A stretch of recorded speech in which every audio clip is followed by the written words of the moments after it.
Saya langsung ke Mas Ferry tadi, ketidaksinkronan permohonan pemohon, Mas Ferry. Kita butuh secara spesifik juga bagian mana? Karena tadi kalau diborong habis-habisan mungkin ada lebih dari 15 gugatan di sana 15 kan? petitum ya. Jadi banyak sekali dia ketawa langsung.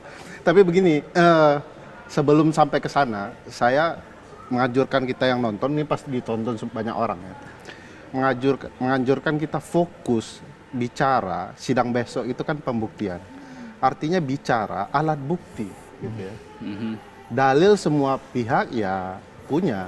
Jadi sidang 1, 2 itu biasa. Pemohon dengan dalilnya, termohon dengan dalilnya, pihak terkait dengan dalilnya. Yang akan menentukan luar biasa atau tidaknya pihak-pihak adalah soal alat bukti. Nah, makanya Bang Rocky itu pintar sekali ya, menghilangkan fokus saya dan kita semua ya. Saya itu bicara apel yang di bawahnya piring. Saya mau fokus cerita apel, Bang Rocky cerita pentingnya piring itu kan.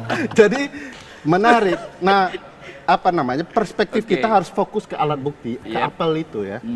Nah, sejauh mana kedua belah pihak menampilkan alat bukti memang agak mengecewakan, dan itu harus diakui dimulai oleh kubu 02 gitu ya, karena dia pengajuan permohonan. Sehingga ketika mengajukan sesuatu yang abstrak ya, dijawab dengan abstrak. Jadi nggak fokus. Yang soal mana nih? Perbaikan gugatan? Ya, misalnya yang di mana kecurangan itu terjadi? Bagaimana bentuk kecurangan itu dilakukan? Siapa yang melakukan? Siapa yang melakukan? Itu harus dijelaskan dalam pokok-pokok permohonan. Sebelum nanti dibuktikan dalam sidang pembuktian. Bukti pernyataan dalil kami ada di tempat A, si X yang melakukannya dengan metode Y gitu ya. Maka dibuktikan oleh lawan untuk menantang itu ya. Oh, tidak benar. Tapi yang terjadi kan sama-sama cerita, ini ada kecurangan di kota ini, di daerah ini, sangat abstrak itu kan. Lalu dijawab juga dengan abstrak, tidak benar, kami sudah bekerja dengan baik begitu ya. Nah, mestinya besok itu akan jadi tempat untuk membuktikan siapa yang dalilnya paling benar. Saya tidak mau pindah, jadi Bang Rocky, Mas BW itu pintar sekali. Pintar kenapa? Dia pintarnya begini. Debat kita soal alat bukti, membuktikan dalil TSM. Tapi Mas BW lari cerita ke saksi. Dan panjang lagi ya. Keamanan saksi juga. Keamanan saksi, padahal itu sudah bisa dijawab dengan undang-undang perlindungan namanya usaha bro. Tidak kuat di bukti dan saksi ya, dia lari ke tempat lain itu usaha lah. Tapi jangan nama saya dikait-kaitan sama BW itu. Maksudnya punya nalar. Poin saya lain. Makanya Bang Rocky itu akan berbahaya jadi lawyer kalau dia jadi lawyer. Tapi kan posisi dia saksi bisa memang membangun sangat logika penting. yang baik. Mas membelokkan logika. Ya. Jadi jangan cerita sesuatu yang sebenarnya sudah ditentukan oleh undang-undang. Misalnya saksi tadi perlukah dilindungi oleh LPSK? Kalau bukan peristiwa pidana tidak bisa. Sudah selesai, harus diketuk kemarin.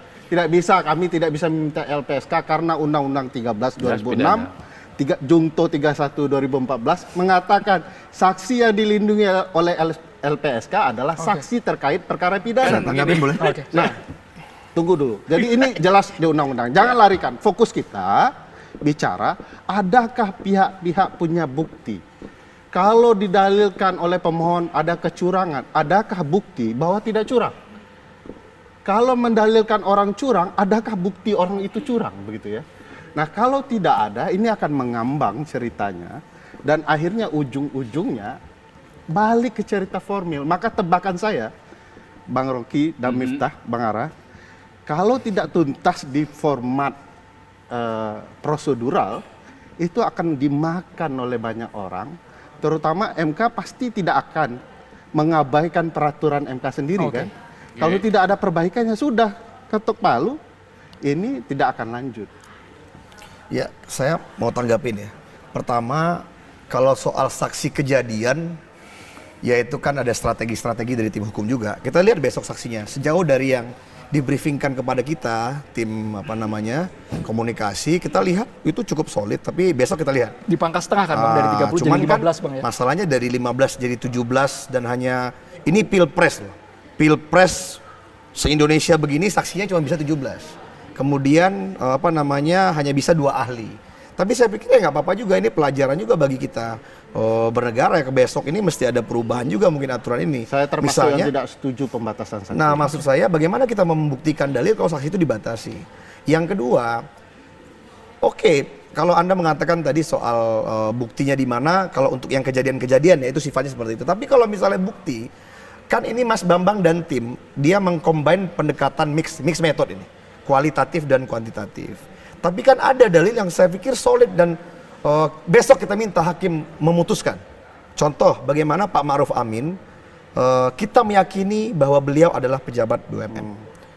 Dalilnya kita sampaikan bahwa di tempat-tempat lain segala aturan terhadap keuangan negara, dia diaudit BPK, kalau ada macam-macam pidana KPK terlibat, maka orang-orang di anak usaha BUMN ini diperlakukan seperti BUMN. Tapi tadi Prof. Yusril dengan tegas mengatakan, menurut dalil yang diyakini oleh tim 01, ini tidak anak usaha BUMN. Tidak BUMN. Nah ini kan tinggal kita tunggu. Ada konsekuensinya. Kalau MK misalnya memutuskan ikut dengan yang kita dalilkan, Pak Ma'ruf itu mesti dibatalin. Cuman masalahnya kekunci. Tidak ada aturan yang bisa membatalkannya, wapresnya doang. Sepasang-pasangnya mesti batal. Tapi ini macam buah si malakama. Kalau dia tidak, kalau diikuti logika berpikirnya tadi tim hukum 01, ini bukan BUMN, wah pesta pora semua Pak. Nggak bisa dia nggak bisa diperiksa oleh BPK, KPK kalau terlibat tidak bisa, mereka terlibat rasuah, KPK tidak bisa masuk. Nah, kita mau melihat bagaimana penemuan hukum yang bisa ditemukan oleh MK nanti terhadap kejadian ini. Tergantung tafsir Yang dari kedua, hakim MK. yang ketiga, soal saksi LPSK. Saya pikir dengan kesadaran penuh, Mas Bambang memahami bahwa kalau dipelajari undang-undang LPSK itu untuk pidana. Tapi kan ini Mahkamah Konstitusi. Kita jangankan pilpres, Pak. Pilbub, pilwako, pilgub aja, itu teror luar biasa. Kadang-kadang, mohon maaf Bang Ara, kalau saya nggak yakin ya orang misalnya selevel yang sudah negarawan, tokoh nasional politik melakukan teror-teror. Tapi kan kadang-kadang orang-orang mau jadi saksi di desa itu Pak, dia takut Pak. Tadi kita lihat majelis hakim kita hormati dengan segala pertimbangannya. Karena secara undang-undang sudah clear. Iya, dia hanya mengatakan bahwa saya belum selesai, belum saya bicara Pak. Enggak, ini kan supaya saya tadi bicara saya kebetulan ini poin. Saya mau nanti Bang Damif jawab. Saya Mungkin setuju. takut kelupaan ya kalau ini. Enggak, tadi dia ngomong saya nggak boleh potong. Di poin LPSK sebenarnya ada solusi. Tapi yang diam-diam? dibawa ke Singkat arah saja itu, singkat dramatisir. saja. Kita kasih waktu. Misal solusinya untuk saksi supaya dilindungi LPSK. Lapor ke polisi, pakai laporan polisi itu LP itu untuk ke LPSK akan dilindungi. Enggak, Tapi maksud kenapa, saya. Nah, artinya kenapa tidak pemerintah. digunakan saya, itu ya? saya mohon maaf nih. Panggungnya enak. Saya agak ngeri. Maksudnya saya mohon maaf, Daveri. Saya Yang itu bilang panggungnya enak Bang lagi saya nggak mau Bang Ferry juga membuat framing drama. Tidak. Ini hanya ingin menyampaikan bahwa saksi itu kalau untuk politik lebih takut dia sama pidana Pak. Itu pengalaman Bang Ara cuma bisa sampaikan di sini. Dia takut. Tapi tadi kita hormati majelis mengatakan kami hanya akan jaga selama sidang ini doang. Se-Indonesia orang lihat tuh. Dia mungkin dari desa tertentu yang menyaksikan mungkin ada abuse power daripada aparat. Dia takut. Karena Pak. cara pasal undang-undang sudah jelas juga, Pak. Nah, ini maksud saya MK itu kan bisa bertindak di atas, dia hanya bisa di bawah konstitusi, di atas undang-undang. Jadi keinginannya kalau menyuruh MK hakim memutuskan bisa untuk melakukan Oke. perlindungan saksi terhadap itu, tapi ya sudah, semoga kita lihat bahwa MK tidak mengabulkan. Cuman ya nggak apa-apa, ini alert system Pak, bahwa kalau orang mau menjadi saksi ada kenyataannya bahwa tidak semuanya berani untuk menyampaikan apabila dia mau membuka salah atasannya, mau dia pernah mengalami teror misalnya orang punya jabatan. Nah, jadi jangan dianggap hanya mengamankan di hari sidang itu doang. Justru mungkin sebelum sidang dia takut, begitu sidang live seluruh jutaan Indonesia melihat, pulang sidang lebih takut lagi, Pak. Sepertinya saksi bakal mengejutkan. Jadi maksud saya, nah ini kan itu yang ingin disampaikan. Tidak ada pretensi mau melakukan dramatisasi, tidak. Bang Tapi tadi majelis sepertinya tegas ya. Belum Ya sudah, selesai. kita ikuti saja. Dengerin Seperti dulu itu. aja. Oke, jadi fokus tadi sudah clear juga Hakim Konstitusi memutuskan bahwa tetap mematuhi undang-undang. Jadi hakimnya tetap 15 plus 2 tadi. Dan saksinya dilindungi hanya di persidangan Oke, katanya. betul. Cuma nggak apa-apa, kita biar semua mata melihat kan. Bang Ara, boleh silakan merespon Bang Ara. Kalau melihat, kita kasih ke Bang Ara dulu, Bang Ara. Ya, jadi tadi sebelum saya kesini saya telepon ketua tim kampanye nasional Bung Erick Thohir ya, karena saya sebagai TKN kapasitasnya kesini. Jadi bagaimana sikap kita? Sikap kita tentu kita percaya sama MK dan kita akan patuh apapun keputusan MK. Tadi saya juga tanya sama Bung kan, percaya dan patuh terhadap keputusan MK. Jadi itu saya pikir itu harus percaya, Pak. Jadi 01 dan 02 sudah dalam posisi kan datang ke sini kan melalui mewakili BPN. Benar, kan dan mengkonfirmasi. Betul. Saya juga dalam posisi seperti itu. Sama, jadi saya juga lapor dulu tadi. apa yang dilakukan oleh MK kita percaya dan kita akan mentaati apapun keputusannya. Saya pikir itu yang paling penting. Kalau tadi soal-soal yang disampaikan, saya katakan konsisten dengan pernyataan saya di awal ya. Kita ini pernah merasakan di luar pemerintahan, ya bahkan puluhan tahun ya Mbak Mega memperjuangkan demokrasi bersama Gus Dur, bagaimana zaman Orde Baru dulu. Kita tidak terlatih dan kita tidak pernah yakin menggunakan aparat sebagai cara untuk memenangkan kepercayaan rakyat melalui pemilu. Kalau mau menang pemilu, ya kerja yang baik, yang bersih, yang benar, yang santun, itu yang diajarkan di kami begitu. Jadi saya sangat senang nih Bung, kalau ya kita doakan hakim-hakim MK ini betul-betul independen, betul-betul jujur dan adil, ya membuka ruang-ruang untuk demokrasi, benar-benar substansi, ya dan fakta-fakta persidangan, saksi, tolong Bung siapkan. Ya, saya merindukan besok saksi-saksi yang dihadirkan 02 adalah saksi-saksi yang berkualitas, berani iya, ngomongnya keras iya. Tapi juga dengan data, fakta, dan isi yang juga berkualitas. Bukan hanya opini-opini yang dibangun. Saya berharap begitu. Kalau tadi bagus buat demokrasi, ya orang datang ke MK itu tentu ya dengan berapa truk dan sebagainya, ya data yang ada, juga dengan saksi-saksi yang berkualitas. Sehingga rakyat ini bisa melihat kualitas demokrasi kita dari situ. Saya sangat berharap dan saya doakan 02 siap betul. Tapi butuh jaminan keamanan itu Bang Ara kan tadi. Tadi saya katakan tadi ya, Mas saya ini berapa kali ngobrol sama Pak Jokowi di istana. Istana aja ngobrol di luar itu orang demo pakai toa dan sebagainya, kadang maki-maki, menghujat, oke aja. Selama masih sesuai aturan, berapa kali kita mendengar begitu ya. Jadi menurut saya Jokowi saya yakinkan seorang yang demokratis.